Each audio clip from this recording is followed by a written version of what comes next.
Hello everyone, good evening. कैसे हैं आप सभी? उम्मीद करता हूं आप सभी अच्छे होंगे। दोस्तों, आज की इस वीडियो के अंदर हम साइकोलॉजी की एक बहुत ही इम्पोर्टेंट थ्योरी को डिस्कस करने वाले हैं, जहां से हर एग्ज़ाम के अंदर एक या दो सवाल जो है पूछे जाते हैं। आज की इस वीडियो के अंदर अंदर हम कोहलबर्ग की जो मॉरल डेवलपमेंट की जो थ्योरी है उसको डिस्कस करने वाले हैं। कौन कौन से इम्पोर्टेंट पॉइंट इस वीडियो के अंदर रहेंगे, आइए देखते हैं आगे की इस वीडियो को। तो सबसे पहले अगर हम कोहलबर्ग थ्योरी की बात करें, तो ये जो है किसके बेस पर जो है हमारी रहती है। तो जो कोहलबर्ग की हमारी थ्योरी है, ये focused on the thinking process that occurs when one decides whether a behaviour is right और रॉन्ग। ठीक है, ये जो सिद्धांत है हमारा विचार प्रक्रिया पर केंद्रित रहता है, जो जब होता है जब कोई तय करता है कि कोई व्यवहार सही है या गलत है। जो हमारा बिहेवियर है या फिर व्यवहार है हमारा, सही है या गलत है, उसके ऊपर आधारित ये प्रक्रिया रहती है। ठीक है? ये जो सिद्धांत है हमारा, ये ज़ोर देता है कि कोई व्यक्ति जो हमारा नैतिक दुविधा का जवाब देने का निर्णय कैसे लेता है। ठीक है? अगर आपके आगे कोई सिचुएशन रखी जाए कि आपके लिए जो है मनी इम्पोर्टेंट है या फिर कोई पर्सन इम्पोर्टेंट है, तो लोगों की क्या थिंकिंग रहती है इस सवाल के ऊपर। तो उस आधार पर जो आपकी सोचने की जो क्षमता है, उसको जो है इस थ्योरी के अंदर जो है डिस्कस किया गया है। ठीक है? यहाँ पर एक बहुत ही इंटरेस्टिंग हमारे सामने एक स्टोरी आती है, हाइंस डिलेमा, जो जिसके लिए ये थ्योरी फेमस है।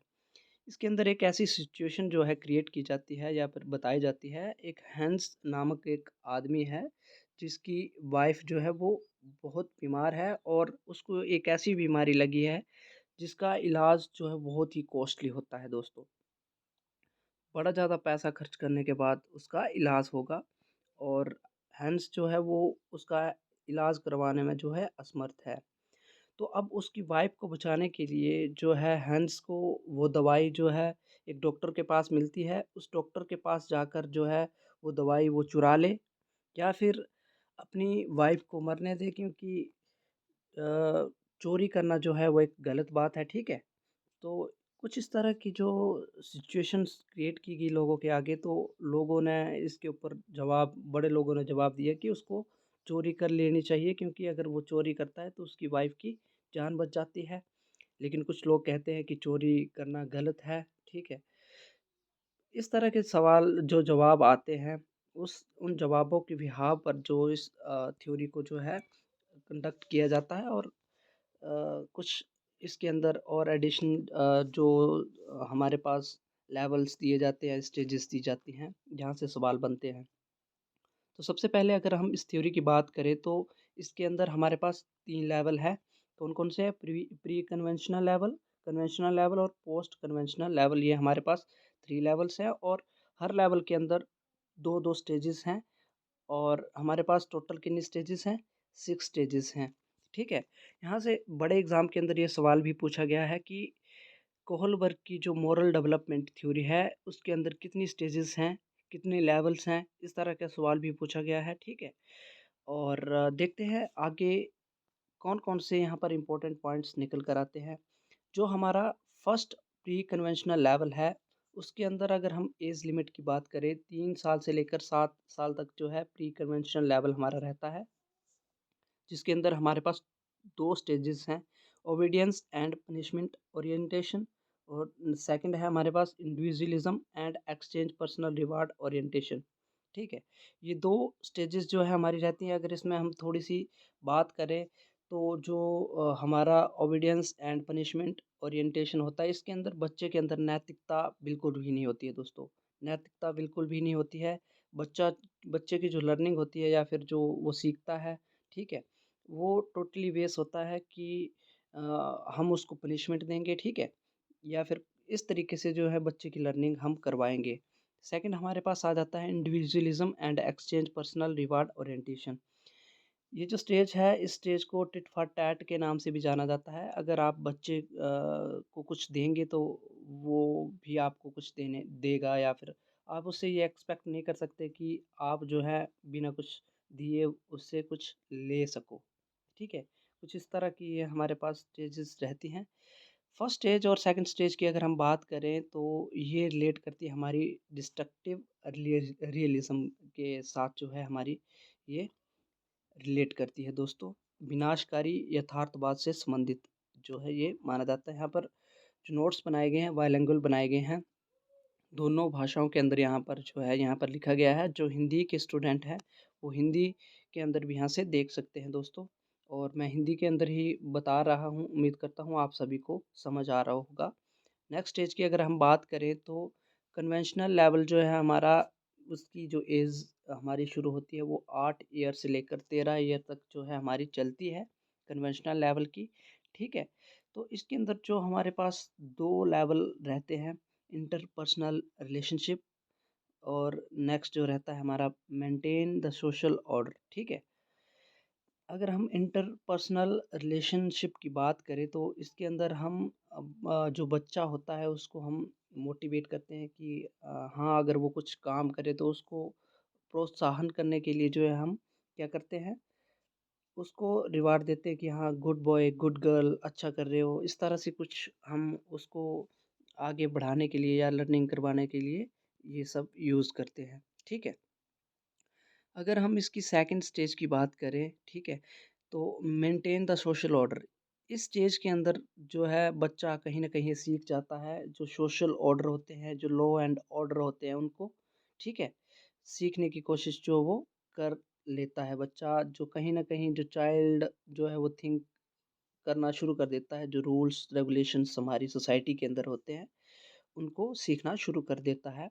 और जो थर्ड और फोर्थ स्टेज है हमारी, ये स्टेज मोरल रियलिज़्म के नाम से भी जानी जाती है, ठीक है? ये सवाल आता है कि कन्वेंशनल लेवल इज़, आपके पास ऑप्शन होंगे, फर्स्ट ऑप्शन होगा डिस्ट्रक्टिव रियलिज़्म, सेकंड होगा मोरल रियलिज़्म और 2 कुछ और ऑप्शन होंगे। तो आप लोगों ने राइट आंसर क्या बताना है? मोरल रियलिज़्म के बेस पर जो है हमारी सेकंड जो लेवल है वो रहता है। उम्मीद करता हूँ आप सभी को समझ आ चुका होगा। नेक्स्ट अगर हम बात करें जो हमारा लास्ट जो है पोस्ट कन्वेंशनल लेवल है, ठीक है? उसकी एज लिमिट हमारी 18 से साल से लेकर आगे तक की जितनी भी हमारी रहती है वो पोस्ट कन्वेंशनल लेवल रहता है। इसके अंदर हम 2 जो हमारे स्टेजेस हैं, ठीक है? Social contract and individual rights. Social contract and individual right and जो हमारा सेकंड यहाँ पर स्टेज है यूनिवर्सल एथिकल प्रिंसिपल। यहाँ पर बड़े से एग्ज़ाम के अंदर जो है यहाँ पर ये सवाल जो है हमारा रहता है कि universal ethical principle stage is comes under, आपके पास 3 ऑप्शन होंगे, प्री कन्वेंशनल, कन्वेंशनल या पोस्ट कन्वेंशनल लेवल और नन ऑफ दीज़। तो आप लोगों ने क्या बताना है? पोस्ट कन्वेंशनल लेवल जो है आपने राइट आंसर यहाँ पर लगाना है। अब देखते हैं social contract and individual right के अंदर क्या थोड़ी बहुत जानकारी इसके अंदर रहती है। अगर इसकी बात करें हम तो जो सोशल कॉन्ट्रैक्ट और इंडिविजुअल राइट की जो है इसके बारे में जो है कोई इंडिविजुअल सोचना शुरू कर देता है, ठीक है? यूनिवर्सल एथिकल प्रिंसिपल की अगर बात करें तो यहाँ पर जो लास्ट स्टेज होती है हमारी, ये किसी भी इंसान के जो थॉट प्रोसेस होती है या सोचने की जो किसी भी हमारे सोसाइटी के अंदर जो कोई भी इशू हो, जैसे अगर चोरी की बात की थी हमने, स्टोरी भी देखी थी, तो उसके अंदर जो यूनिवर्सल एथिकल प्रिंसिपल से रिलेट करने वाले जो पर्सन होते हैं वो अपने प्रिंसिपल अपने सिद्धांत के ऊपर अड़े होते हैं। उनको ये मानना होता है कि अगर इंसान मरता है तो मर जाए, लेकिन बुरा काम करना, चोरी करना जो है वो गलत है, वो नहीं करेंगे। और इस जो हमारा पोस्ट कन्वेंशन लेवल का जो हमारा सेकंड स्टेज है, यहाँ पर बहुत ही कम लोग जो है देखने को मिलते हैं जो अपने सिद्धांतों पर अड़े रहते हैं, ठीक है? तो ये थी कुछ इम्पोर्टेंट जानकारी। अब नेक्स्ट देखते हैं हमारा क्रिटिसिज्म क्या रहा है इस थ्योरी का। तो ये जो थ्योरी थी इसका क्रिटिसिज्म की बात करें तो ये जो एप्लीकेबल थी, जो हमारा ये एप्लीकेबल नहीं थी, हर एक कल्चर के ऊपर एप्लीकेबल नहीं थी, ठीक है? काल्पनिक स्थिति के ऊपर हाइपोथेटिकल सिचुएशन के ऊपर बेस्ड थी, ठीक है? बेस्ड ऑन सैंपल्स थी, ठीक है? प्रैक्टिकली तो ये हुआ नहीं था, हमने कुछ सैंपल्स जो थे वो लिए थे और जिसके बेस पर थी ये थ्योरी बना दी गई थी। कहीं न कहीं ये इसके ड्रॉबैक रहे और कहीं न कहीं हमें इस थ्योरी से कुछ सीखने को भी मिला और ये कुछ क्रिटिसिज़्म रहे इस थ्योरी के। ये जो थे हमारे पेपर के अंदर यहाँ से भी सवाल बन जाता है कि जो मॉरल डेवलपमेंट थ्योरी कोहलबर्ग के द्वारा दी गई थी उसके क्रिटिसिज़्म कौन-कौन से थे? 3 ऑप्शन ये होंगे और एक ऐसा होगा जो बाहर से आया होगा, जो नहीं होगा, आपने उसको क्लिक करना है तो वो जो होगा आपका राइट आंसर होगा। उम्मीद करता हूँ आप सभी को आज की ये वीडियो पसंद आई होगी। इसी तरह की वीडियो देखने के लिए सब्सक्राइब कीजिए मेरे यूट्यूब चैनल को। तब तक के लिए आप सभी का धन्यवाद दोस्तों।